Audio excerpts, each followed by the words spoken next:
Let's start with the Biden administration new policy. We can call it new because this is the first time they're officially talking about allowing the Ukrainian government to hit some targets inside Russia.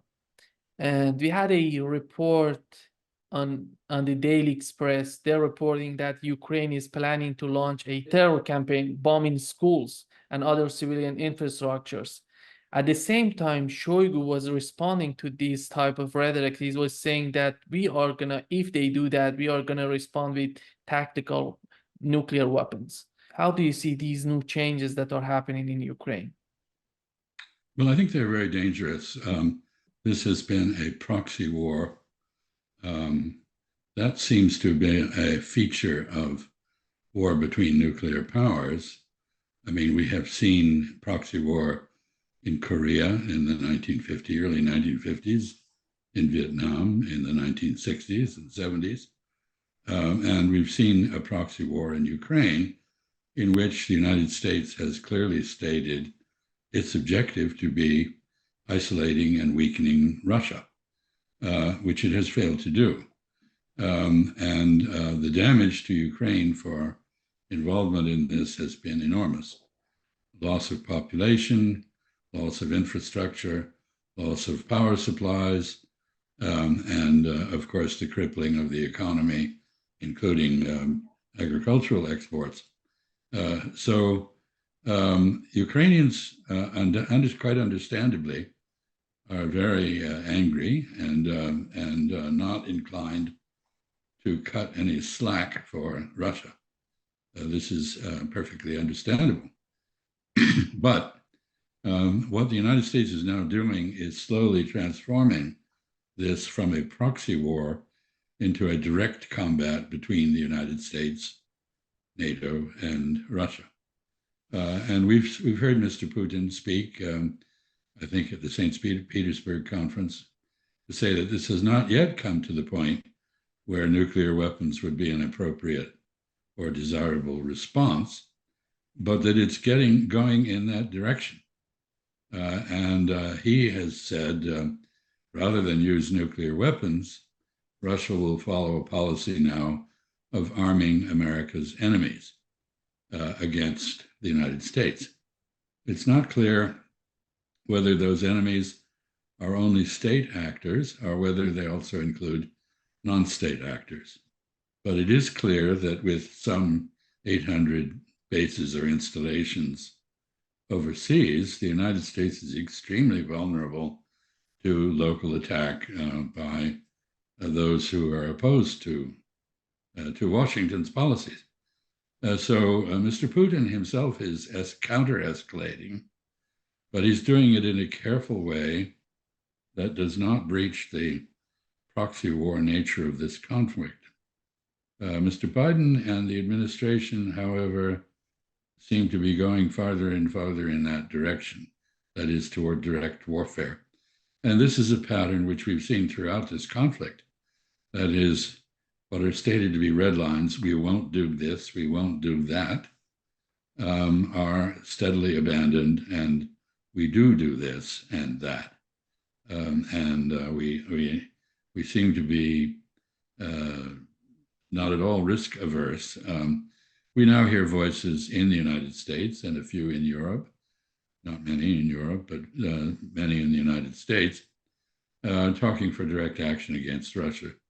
I think people have forgotten the nuclear element here and the nature of the Russian military machine, which is actually, it has learned a lot in Ukraine. It's probably the finest army now in Europe as a result of its experiences there. But ultimately, the Russians depend on their nuclear deterrent, which is the largest in the world. And we're pushing them to consider using that. Would they use it tactically in Ukraine? Maybe. I mean, you quoted General Shoigu as advocating that. But I think it's equally or more likely that they would do a strategic nuclear weapons demonstration, perhaps with a nuclear test on a missile aimed at either their own territory or no man's land somewhere. And so I think this is all very dangerous. And I note that the press, for the most part, in the West has chosen to ignore the danger, which suggests that they are once again being very irresponsible and following official directives rather than doing what journalists are supposed to do, which is report as objectively as they can the facts. The facts are not being reported. The dangers are not being analyzed. Yeah. The other response that came from Russia was Sergei Lavrov, who was responding, if the West continues to arm Russia's enemy, they're gonna respond in a symmetrical manner. In your opinion, when he's talking about symmetrical response, he's talking about Middle East, he's talking about Africa, he's talking about Taiwan. What's your understanding of this type of argument on their part? It's very vague, but I think Russia does conceive of itself as a world power and not simply a power in the Middle East or in Eastern Europe. And I note that the relationship between Moscow and Beijing has steadily strengthened under American pressure. And one possibility is that, and Mr. Lavrov may be forecasting this, that Russia, which has been quite cautious in its military transfers to China, there are joint research projects. There have been Russian technology transfers, Russian sales of warships and aircraft and so forth. And that Russia may now lower the barriers to the export of its best technology to China.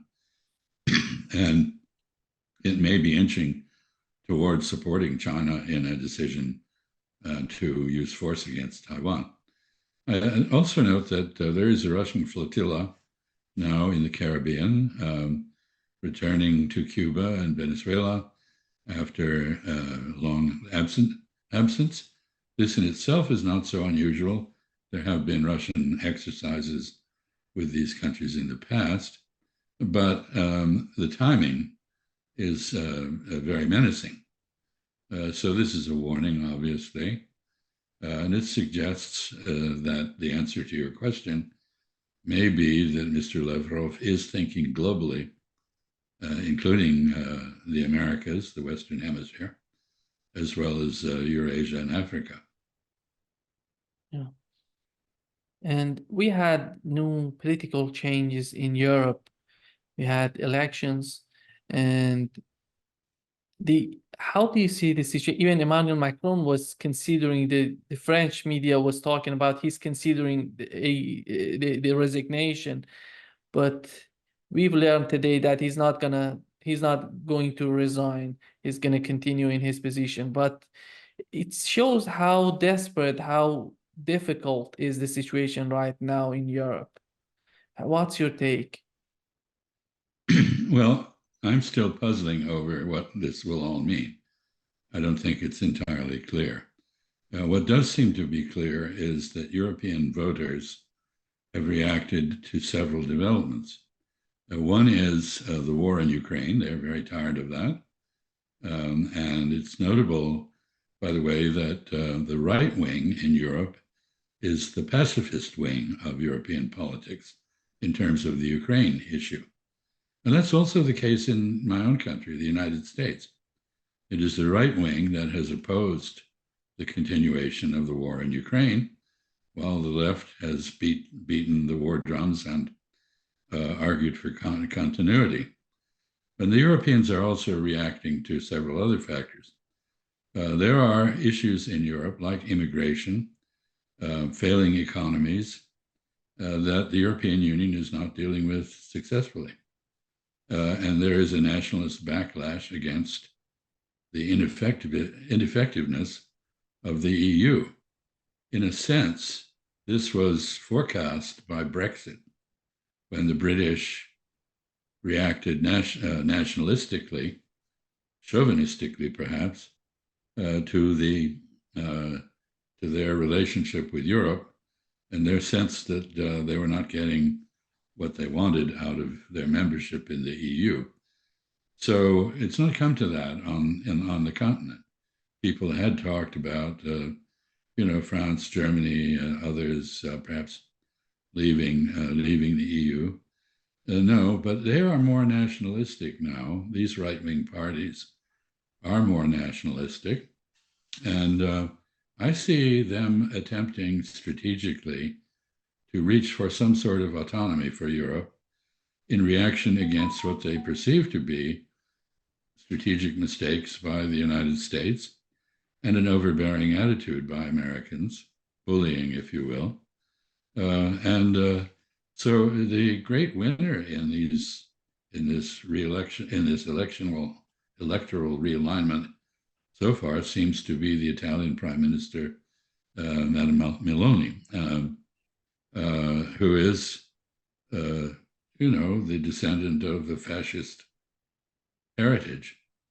So this is all very interesting, but I'm not sure I know, or anybody can tell you exactly what it all means yet. And I'd note that the European Parliament elections are elections to a relatively powerless institution. And while they're indicative of what might happen in national elections, and we've seen in France, as you pointed out, a national, a clear indication of the direction of politics, Mr. Macron is betting against that tide by calling an election. That's a gamble. We'll see whether it comes off. So I think it's a little too early to tell, but clearly there is disgruntlement, there is dissatisfaction with the war in Ukraine, there is dissatisfaction with immigration policy, there's dissatisfaction with the condition of the economy, and there is dissatisfaction with the relationship across the Atlantic with the United States.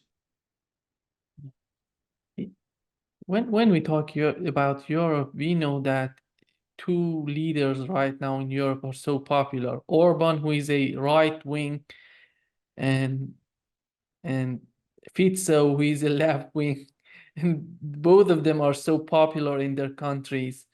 And do we know these people who are not happy with the policies that the European Union is making right now? Do you think that they're looking for some sort of alternative for the current policies, or they're leaning toward the right-wing parties? I think in the case of Hungary, it's pretty clear that Mr. Orban believes in balancing Hungary's relationships internationally. He's a Russian speaker. He was educated in Russian. He understands Russia very well. Hungary has an organic connection with Russia through the energy supplies, which are essential for its economy. And he's not willing to break with Russia over Ukraine. He also has issues with Ukraine. There are 150,000 Hungarian speakers in Ukraine who, like Russian speakers, have been deprived of the right to use their language in local government communication and education in the schools. And many of those Hungarian speakers actually have been fighting in the Ukrainian army, so they've not broken with Ukraine. But this is an issue for Hungarian politicians. That is discrimination against Hungarians in Ukraine. Mr. Orban obviously has a good relationship with elements of the Republican Party in the United States and a very bad relationship with the Democrats. The United States has an ambassador in Budapest who is notorious for his undiplomatic behavior, critical of the government to which he's accredited, in sometimes very dramatic fashion. And of course, finally, we have the issue of values. Hungary defends traditional values and does not accept what is called wokeness, gender fluidity, and other issues that are now the norm in the United States and which are accepted in other parts of Europe. So Mr. Orban is a bit out on his own. I don't know enough about Mr. Fico to know whether all of this is also true of Slovakia, but I suspect most of it is. And I think this is not as unusual in Europe as we would like to pretend. I don't believe Europe is united. I see NATO. There are many opinions in NATO. It is not unanimous by any stretch of the imagination, even on European matters, let alone others. So we also have, issues. The European Union has just decided to impose tariffs on Chinese electric vehicles over the objections of German industry. So there is stress on Europe from many directions, stress on its strategic position globally, stress on its economic position as the world economy changes and China in particular rises technologically. And there's a lot of disagreement among Europeans. And I think this came out in the elections. Yeah. Recently, Senator Lindsey Graham said that the United States cannot allow Russia to win because there are many minerals in Ukraine that Russia would sell to China. And do you think in case Trump wins the 2024 presidential election, these people who are, Trump sometimes called them rhino, but how do you see these people? Are they gonna get powerful in his government, or they gonna make some sort of policies toward Ukraine and what's going on in Ukraine? I think Mr. Trump, if he's elected, and I suspect he may be, I think he will make his own decisions. I don't believe he has followed Lindsey Graham at all. I think the opposite has been true. Mr. Graham spent quite a bit of effort on the golf course and elsewhere trying to ingratiate himself with Mr. Trump. And maybe on some issues they see eye to eye. But I see no evidence that Mr. Trump will take Lindsey Graham's advice any more than he takes anyone else's advice on foreign policy. He'll do his own thing. And so I wouldn't, I guess I would say I don't listen to Lindsey Graham, and he doesn't listen to me either. And so we're very happy about the relationship. We've heard that the United States, they may use the bases in Europe to attack Russia. When it comes to this type of rhetoric, do you think that would make these bases in Europe a legitimate target for Russians? That Well, would of course, cause a of course. problem with Article 5 of NATO. How do you see these type of rhetorics? Well, you're right to cite Article 5. Either Article 5 means what it says, namely that an attack on one member of NATO will be regarded as an attack on all members of NATO, or it doesn't. Mr. Trump says it doesn't. He says it depends on whether you pay for protection. So that is something that is very disturbing to Europeans. And one of the trends that is supporting a more, if I Gaullist Europe, a more strategically autonomous Europe, is hedging against abandonment by the United States. I mean, Europe has had a pretty good deal. It hasn't had to unify its defense industries. It's been able to pursue a very nationalistic course with each country having its own programs, very little cooperation among them. That means Europe is much less than the sum of its parts in the defense sector. And of course, until recently, Europe has not spent anything like the 2% target that NATO had agreed upon. The major exception, interestingly, is Poland, which is spending twice as much as that, and which is emerging as a, I think, increasingly formidable force in Europe. So we'll see how this goes. But overall, Europe is trying to develop a greater independence in the defense and foreign policy sectors. And it is not following the United States blindly on issues like how to deal with the rise of China. Recently in Germany, they were talking about fighting Russia by 2029. Do you think that they're serious in what they're talking? They're honest that they want to fight Russia by 2029? Or it's a sign that the West is willing to continue this war up until 2029? I think the latter, but I don't believe it, frankly. I think there's a great deal of war fatigue. And I note that in a military sense, the West, which has put a lot of effort into Ukraine, has not produced any satisfactory result. As we speak, Russia is still advancing methodically along the battle lines. Every escalation by Ukraine and NATO, or the United States, as the case might be, is met with a counter-escalation by Russia. And you opened this discussion by referring to remarks by General Shoigu and Foreign Minister Lavrov. These are indications that Russia will engage in tit-for-tat reactions to Western moves.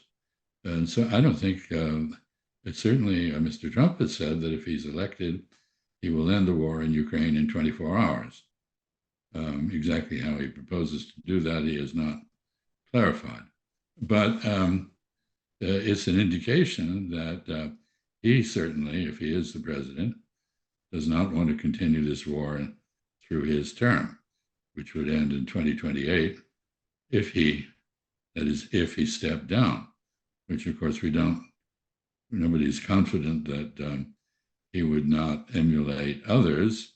He said he admired Xi Jinping for abolishing term limits, and we'll see what happens. But I think, no, I don't believe that. I don't believe that the war is going to go on indefinitely. The one sort of element of truth in that, of course, is that this is a classic forever war. It has no clear objective. Any objectives that are set are immediately inflated. The goalposts are moved. There are no benchmarks for measuring success or failure. There's no strategy for ending the war. There's no war termination plan. And we're about to see this farcical peace summit in Switzerland, which is basically a political rally. It's not a peace conference. It's a public relations exercise, what used to be called a pseudo event.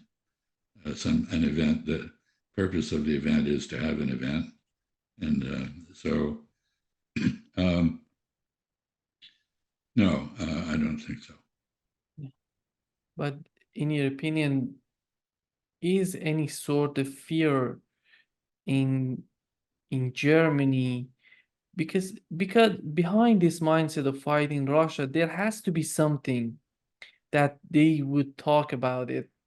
And so far, we haven't seen anything coming out of Russia, anything that they would fight Germany or any European countries.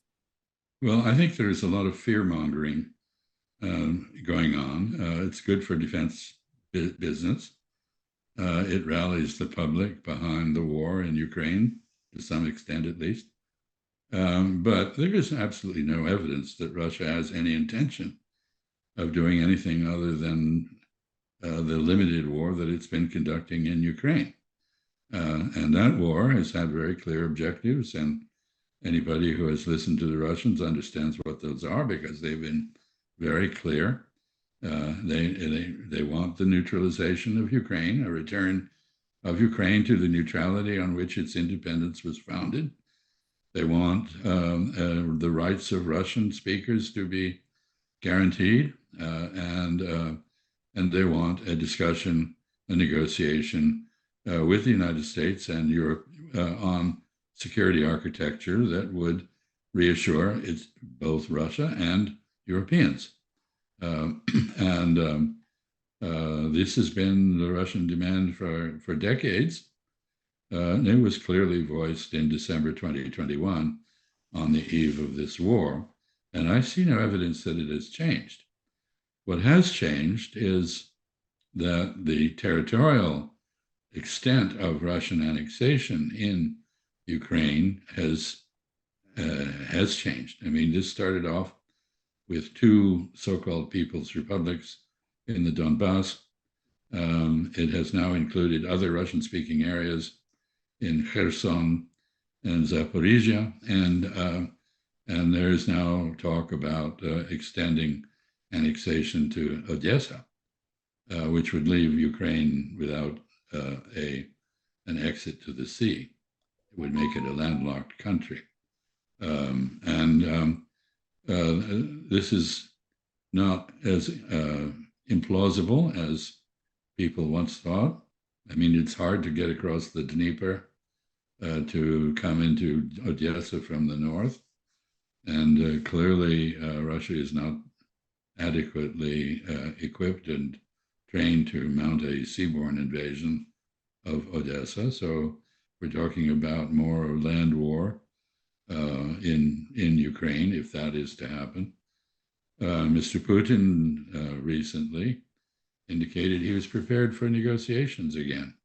I mean, and he would pick up more or less where he left off in April 2022, with the exception that, of course, the facts on the ground have changed. And now we have Russian control of a much greater part of Ukraine than was the case 5 weeks into this war. So I think there is strategic confusion on our side, if you will, and not there. I don't see any on the Russian side. The problem is, it seems that the war in Ukraine is working for Zelensky, for European leaders. They want to focus, they want to distract their own people with the war in Ukraine, to just not addressing any sort of problem in their countries. The Biden administration is doing the same way. He's not willing to go after any sort of political settlement because of his position in 2024 presidential election.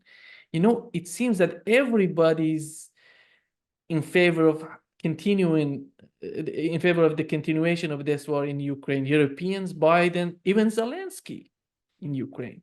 Well, this Zelensky's survival depends on continuing the war, as you pointed out. The interesting thing, and you're correct in your analysis, is that in each case, the war, the continuation of the war is a domestic political expedient. It is not a strategic thought. It does not have much promise in the real world, but it is politically convenient for those who are already in power or aspire to be in power. We'll have an election in the UK, which has been one of the most belligerent parties to this whole thing, and we'll see what that produces. At the moment, it doesn't appear that there's that much difference between the Mr. Sunak and Starmer, but we'll see. So you're right. This is, war has been sustained by its domestic popularity and many factors there. But I sense, and I think the European elections indicated this, that popularity is declining. And anybody who puts his finger up and feels which way the wind is blowing is going to be much less confident that this kind of warmongering will be politically beneficial in the future. Yeah. We've seen that during this war, they were perceiving the Putin's prudence as weakness. I talked with Colonel Larry Wilkerson. He was comparing the United States today to the United States during Cuban Missile Crisis. He said the United States was much stronger in those days. Right now is not the way that it was before, but we had in those days a prudent president in power. Right now, there is no prudence in the Western Hemisphere. And when we saw it in Putin and the manner he's treating the conflict in Ukraine, the West is talking about he's weak. Before this war started, they were talking about, see the gas station, we can wreck their economy, we can destroy Russia. Anytime they're talking about negotiation, it is perceived as weakness in the Western Hemisphere. That's the problem. Well, this reflects, I'm sorry to say, a well-justified lack of self-confidence in the West. The conjectures about Russian weakness were fed in the early days of the war by the halt of the column that was moving in the direction of Kyiv, which was interpreted, perhaps incorrectly, as incompetence on the part of the Russian military. It may have been a diversionary military move intended to keep Ukrainian forces out of the Donbass, or it may actually have been evidence of lack of competence. But whatever that lack of competence was at the beginning of the war, it has been rectified. The Russians have learned a great deal, as have the Ukrainians. This war is being fought in a different way from any previous war because the ubiquity of drones makes the battlefield completely transparent. If you move, you are seen. If you are seen, you can be bombarded. And that is what is happening. And even tanks, which were regarded as invincible military instruments, have proven to be destroyable with drone warfare and other techniques. So from a military point of view, the idea that Russia was weak has gone away. There is propaganda still asserting that Russia is losing militarily, but that has no credibility now. Second, the economy, the idea that somehow sanctions and cut off of gas exports to Europe by blowing up the Nord Stream pipeline would bring Russia to its economic knees has proven incorrect. The Russian economy, in purchasing power terms, is now the largest in Europe. It has overtaken Germany. And Russia has not been crippled. It has reoriented itself toward China. There's been an enormous increase in Sino-Russian trade, and it has retained its relations with India. It's developed new relationships in the Middle East, including with Iran, and it is active in Africa. So its ties to Europe have been severed, I think much to the regret of many Russians. And I would argue that is a loss for Europe because it leaves Europe with no clear military security framework within which to operate. But no, the various notions about the nature of Russia, its military weakness, its economic weakness have been proven wrong. And so has the theory that Mr. Putin is some kind of unpopular dictator. He's an autocrat, there's no doubt about that. He's an elected autocrat. That some might argue that elected autocracy is the wave of the future because you've seen it in your own country and we are menaced with it in ours. That is to say, electing autocrats, people get into office and they don't really agree to leave, is more and more common. Mr. Modi has had a bit of a setback in India, but he is on that path as well toward as an elected autocrat. Anyway, Mr. Putin's popularity has soared during the war. Yes, there are people in Russia, and probably not a few, who object to the war, who think it was foolish, it was an overreaction, they don't like its results in many respects, and they protest, then they get arrested and are silenced. Much as protesters in the West against the war in Gaza are silenced, arrested and silenced. So Mr.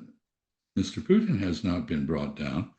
And, you know, the closet aim of this conflict has been some sort of regime change in Russia at a minimum, or possibly, as some have argued, the breakup of the Russian Federation, which is an amazingly diverse collection of nationalities, languages, and cultural traditions. I mean, Russia is, what, 15, 16% Muslim.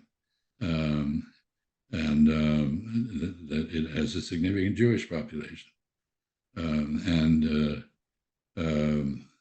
So the breakup has not happened. Mr. Putin has not been dismissed from office, and there's no indication he will be. He just won an election quite convincingly. Obviously, he fixed the election by ensuring that his opponents would not have an opportunity to beat him. But still, a lot of Russians went to the polls and voted for him, and they didn't have to do that. So I think that there is a series of misjudgments about Russia that are quite disturbing. I would argue that there are similar misjudgments being made about China, but that's a different subject. But one cannot have much confidence in the conclusions of Western intelligence agencies, or at least the conclusions of the politicians they serve. It's not clear to me whether the CIA, in fact, agrees with Mr. Biden and the American political establishment about very much, whether it's the Iranian nuclear program or, China or Russia. A lot of people have gotten behind the policy and are part of the, quote, team, unquote. But the analytical judgments, I suspect, don't support the policies. Anyway, the policies have not proven correct. You talk about the economy of Russia. The World Bank has more than doubled its forecast for Russia's economic growth in 2024, raising from 1.3 to 2.9. It's huge what's happening right now. And none of this is perceived by Europeans and the Western leaders. What they're doing right now? Well, we have a problem with information flow in our societies. The mainstream media are captive. They report the narrative and they omit unwelcome corrections to it. So you don't see facts like this reported. No. What you have is a huge disinformation machine connected to the government, which is arguing that Russia's failing militarily, collapsing economically, Mr. Putin is unpopular, and so forth and so on. Well, this, of course, is a problem, because if you operate your policy on the basis of delusional views of reality, you get yourself in trouble, and that's what we've done. Now, the Russian economy has its problems, and I note that the appointment of an economist as the defense minister is aimed at rooting out corruption and building efficiency within the defense sector, which is now a much more important part of the Russian economy than it had been. Xi, in his last visit to the United States, he was asking for, please, let's cooperate. Let's find a common ground to work together. But it doesn't seem they're pushing Xi the way they were pushing Putin right now. How do you see the situation right now between the United States and China? Well, the underlying factor is psychological difficulty on the part of North Americans to adjust to a new reality in which China is back. It had a couple of bad centuries, and it's back. In 1820, China was over 1/3 of the global economy. Well, guess what? China now produces 36% of global manufactures. in purchasing power, it is again a very large factor. Of course, that is not terribly relevant as a comparison of strength. But here, I'd note that the way in which we compare ourselves to China is very misleading. We use the concept of GDP, gross domestic product. And what does that measure? It measures transactions. It does, so if I have a credit card debt, which I blessedly have avoided, but if I did have a credit card debt, let's say I owed $10,000 and I had to pay, $800 in interest every month. If they raised the interest rate, so I had to pay $1,000, that's an increase in GDP. And so what is this measuring? It is not measuring factors that are very relevant to international comparisons. It makes a difference that China has 70 times the capacity to produce ships that the United States does. Now, if we were comparing the two economies in terms of how many tax accountants they have and how many lawyers and how many insurance bureaucrats, the United States would be immensely larger and more powerful than China because we have a lot more of these sorts of people. But I would argue that in terms of international policy and interactions, that's not terribly relevant. What is more relevant is manufacturing capacity, production, and the relationship of the economy to the global economy. And there, the United States has given up on free trade agreements and indeed doesn't play any role at all now in setting the rules for the global economy because we have sabotaged the World Trade Organization, the WTO. We've pulled out of the Trans-Pacific Partnership. We don't join the Regional Comprehensive Economic Partnership or RCEP in Asia. We are putting sanctions on people, including our allies, rather than opening our market. So, in effect, we've defaulted on the economic competition. And you can argue, and people do, that the restrictions on technology transfer basically weaken China. I would dispute that. I think, on the contrary, they have encouraged China to double down in an effort to break its dependence on foreign technology. And I note that China has over 1/4 of the world's scientists, technologists, engineers, and mathematicians, or STEM workers. Over 1/4. And they are very innovative. They are young, they are ambitious, and the proportion is increasing every year because China graduates many millions of STEM workers. We graduate about 800,000 a year, about 1/3 of whom are foreign. They are Chinese or Indians. And so if you look at this comparison in these terms, the GDP comparison, which everybody cites, our economy is 1/3 larger than China in GDP terms. This is essentially meaningless. And so this is, again, a delusional policy. And I think the idea that cutting yourself off from the world's largest population of STEM workers by decoupling, breaking interdependence, banning collaborative research, which is the basis for research. Research produces results when it is collaborative. If you lock yourself in your garage and try to invent something, you might succeed, but it's very unlikely. So you're much more likely to invent something useful if you're communicating with people of comparable skill and education, and in the United States, in China, in Brazil, or even in Argentina. So is this wise policy? I don't think so, but it has at root the same cause, I think, which is the desire of the United States to retain global primacy.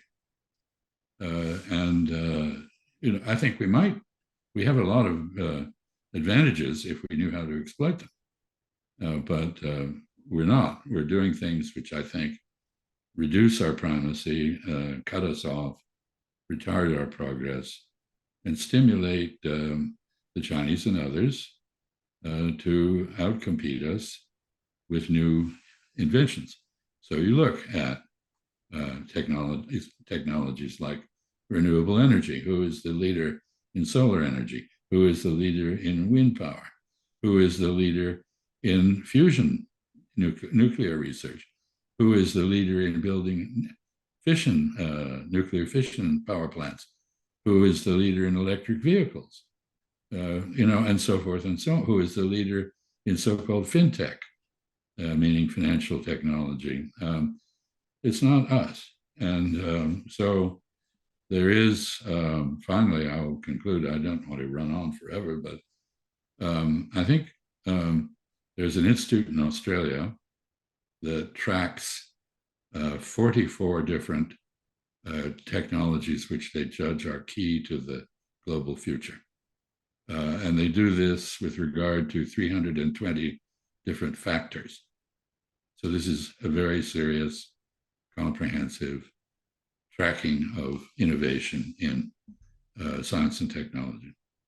They believe China is ahead in 37 of the 44 areas. So, and this reflects the emphasis on scientific and technological education and the work ethic in China, which remains very strong, even if many are so-called now lie flat, tangping in Chinese, meaning young people who are disillusioned who say, well, I'm just going to drop out. I'm not going to compete. There are such people, but they're not very many. There are many, many, many more in my country and yours. So if we are going to compete with China, which I think we should, in our own interest, we have to do it by improving our own performance, not trying to degrade theirs, because attempting to degrade theirs is not going to work. And it's not going to improve our performance at all. In fact, we have just cut ourselves off, both Europe and America, apparently, cut ourselves off from the best electric vehicle technology in the world. 100 Chinese companies produce EVs, 100. The reason China is successful is partly industrial policy, but mainly a classic capitalist competition. Markets which are very fragmented, where many producers and suppliers compete ferociously with each other and innovate and drive prices down, which is what competition does. What do we have? We have oligopolies. We have a few companies. And they're very happy now they won't have to compete with Chinese electric vehicles because they know they can't. Instead of doing what we should do, which we did with the Japanese, which I think Brazil did too, namely encourage investment in the country by the superior technology companies abroad, Honda or now Hyundai, the Korean car maker, or Toyota, or Nissan, or these companies, or Subaru. All of these are very good, competent companies, and we encourage them to produce in the United States, and I think you have encouraged them in Brazil. This is the intelligent thing, because then you get the technology, you get the investment, you get the jobs. Sure, they make money. Why not? But what is more important? Is it the health of your economy? Does it really matter whether it's Toyota or Ford? I don't think so. I don't think our policies are very intelligent in either in Europe or in the Pacific Asia region. Even Taiwan, that used to send most of their students to the United States, right now they're sending them to China. It's unbelievable. It's so alarming. Well, this is a case. This is a product of several things. The Chinese, are still in a civil war with each other. Chiang Kai-shek and his Kuomintang troops retreated to Taiwan and remained there under American protection. And the war has not ended. The mainland, which was very backward, is not backward anymore. And when the first interactions across the Taiwan Strait began, people on the mainland, the Chinese Communist Party, was very suspicious of people from Taiwan. And they looked at them and they said, well, not only are they allied with our enemies in the Civil War, but they're rich and they can afford to pay extra money to attend our universities. And there was a debate, and somebody pointed out, really, if you want to have China reunified, the way to do it is to ensure that a high school graduate in Taipei, when he or she graduates, says, should I go to the university in Beijing or in Taipei? Which is better for me? Do I want to be a big frog in a small pond, which is Taiwan, or do I want to be a big frog in a big pond, which is all of China? So naturally, the draw of the mainland is there. That's, one can overstate this because there are political factors. The mainland's political system is very unattractive to people in Taiwan. Taiwan is a robust democracy, admirable in many, many respects, a very good life for people there. And there is political restriction and a bit of oppression on the mainland. A lot of people, intellectuals in particular, are very unhappy.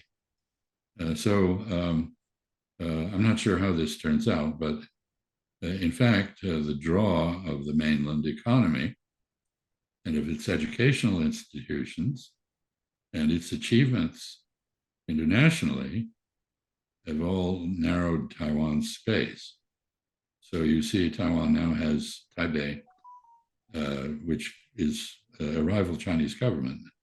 It is recognized as the government of China by 12 countries, including your neighbor Paraguay, which is the only one in South America that does that. And we could explain why, if you like counterfeit goods, it has something to do with that. But the fact is that nobody recognizes Taipei as the capital of Taiwan as an independent country. They all recognize it as the capital of a Chinese government. And there are fewer and fewer who do. And this is just a natural development. It's not some evil plot. The question is, and this figured in the elections in Paraguay the last time, the question is, which is more advantageous to us? Is it better to have relations with Taipei or with Beijing? And most countries have concluded it's better to have them with Beijing for many reasons. You can still argue about this. And we've seen those arguments in many countries. So we have, Taipei has relations still with Port-au-Prince in Haiti, which is, I'm not sure what Taipei gets out of that, but anyway, it's one of the 12. We've learned that Hamas agrees to ceasefire resolution adopted by the UN Security Council, but it doesn't seem that the Israeli government is willing to go to that direction. How do you see the conflict right now in Gaza? So far, there's no reason to doubt that Mr. Netanyahu's government, his cabinet, if it holds together, will in fact do what he says, namely continue the war until Hamas is destroyed, which means continue the war forever because Hamas cannot be destroyed. And this is actually, what is this war? It is not a war between Israel and Hamas. It is a war between Israel and the Palestinians. And it should never be called the Hamas-Israel war because it's part of the same effort at removing Palestinians from Palestine that it began that culminated in the Nakba in 1948.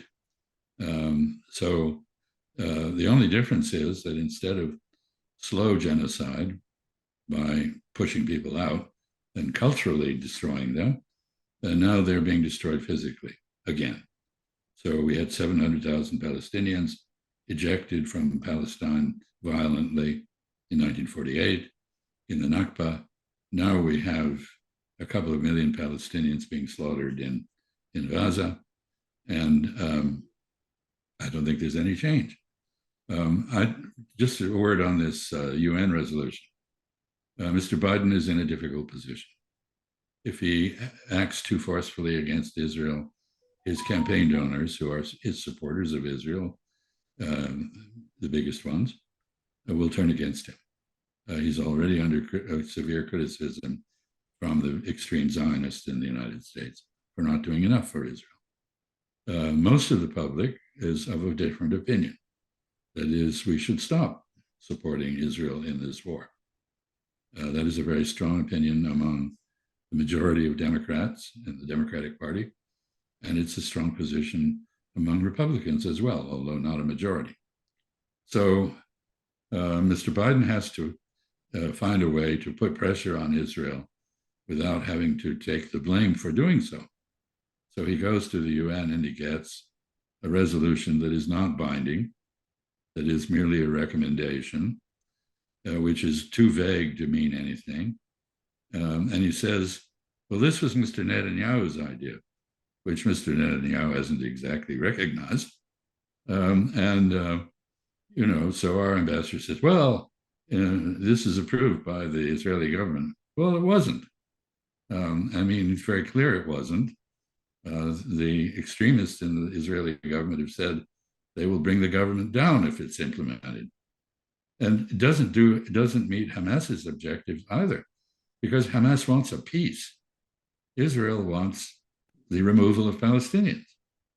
These objectives have been the same for 75 years, 76. And they will not, this is a not a bridgeable gap unless the international community forcefully compels Israel to recognize the right of Palestinians to self-determination. So why should Israeli Jews have the right to self-determination, but Palestinian Christians and Arabs not have that right?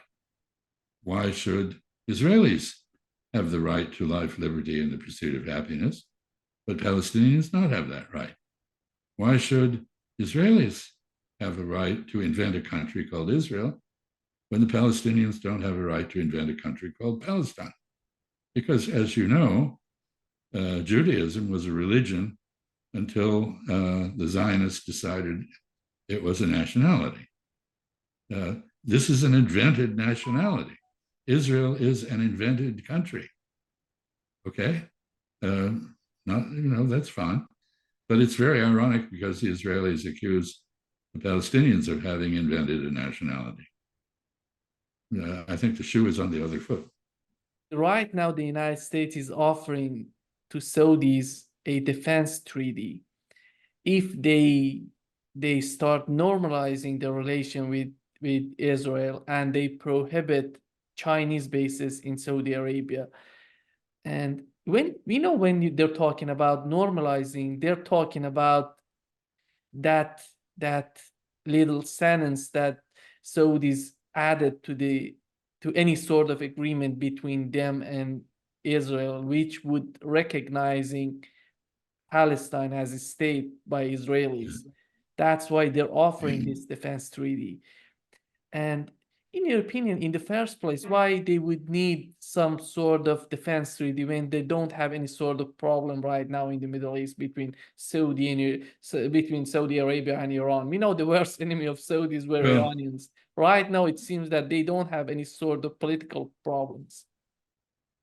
this is a very complex topic because, of course, the United States went to war in 1990-91 to defend Saudi Arabia and to liberate Kuwait against Saddam Hussein in Iraq.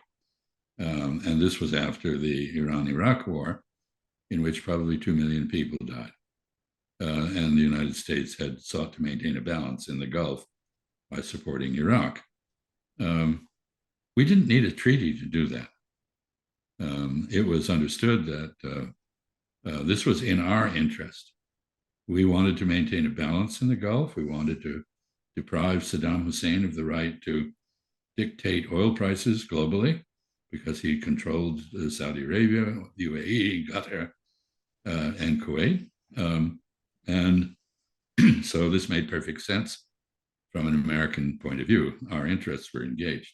So were Saudi interests. Obviously, they didn't want to be partitioned as Saddam had proposed to King Hussein and Ali Abdullah Saleh in Yemen.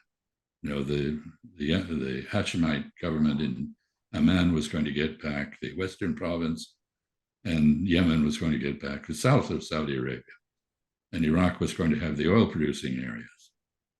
This was discussed between them before the war. And it was worthwhile to prevent that from everybody's point of view. Now we're talking about a defense treaty. Why? Because the Saudis have no confidence that we would come to their aid in the event of a conflict. We've shown that we won't.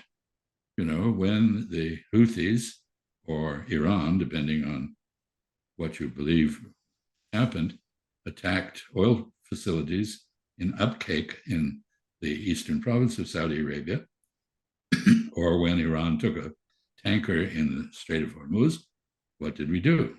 Nothing. And Mr. Trump actually said, well, this is a Saudi problem, not our problem. And so from the Saudi point of view, having a written commitment of solemn treaty commitment, which they imagine still means something in the United States, is a plus, but not a very strong one, and not enough to overcome the demand for the resolution of the Palestinian issue, because without resolving that, Saudi Arabia and other countries in the region cannot have peace, and Israel cannot have peace. I mean, Israel requires the solution of the Palestinian question. Its solution is to murder or expel all the Palestinians. An alternative would be a peace, a separate state for Palestine, perhaps in a confederal relationship, or, you know, in an earlier day before the hatred that has been aroused by this absolutely disgusting war in Gaza, a one-state solution in which everybody would have the right to vote, Muslims, Christians, Jews. But the defense treaty is again a function of American domestic politics, because you couldn't get a defense treaty through the Senate unless the Zionist lobby supported it, and even then it would be difficult.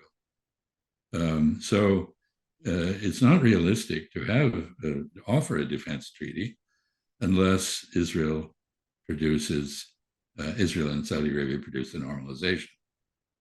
Now, 96% of Saudis believe everyone should break relations with Israel after what they've seen in Gaza. So this is not a good time to be pushing this idea. And furthermore, I think it's absolutely absurd for the following reasons. The United States is overextended in defense terms globally.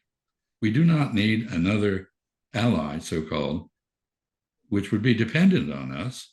I mean, what would the Saudis contribute to our defense? Suppose we get into a war with China over Taiwan or something. Do you think the Saudis can do anything? But what is the utility of this to the Americans? I can see it's useful to Israel because they get normalization with Saudi Arabia. It's useful somewhat to the Saudis because they have a more definite reassurance of American support if things go bad with Iran or Israel. But you think the United States is going to defend Saudi Arabia against Israel? You know, I mean, Saudis, and I would say finally, you know, there is a concept, there's a sort of a unthoughtless belief in the United States and other places that allies are assets. Well, they are to the extent they contribute to your power and join you on the battlefield and coordinate with you and support your policies. But there is no military in the world that contributes very much now to the United States, not even the Brits, who are the closest ally we've ever had. So basically, this defense treaty, this alliance with Saudi Arabia, would be a commitment by the United States to protect Saudi Arabia, but no commitment by Saudi Arabia to do anything for the United States. So why is this in the American interest? I'm bewildered. I don't think it is. I think it is a domestic political maneuver again to appease the Zionist lobby by producing a normalization with Riyadh. And I don't think that normalization could work if there weren't a Palestinian solution too. And I don't see any effort at all or any willingness on the part of anybody in a serious position in Israel to address the Palestinian question in a realistic manner. So I think this is politics as farce, not a serious thing.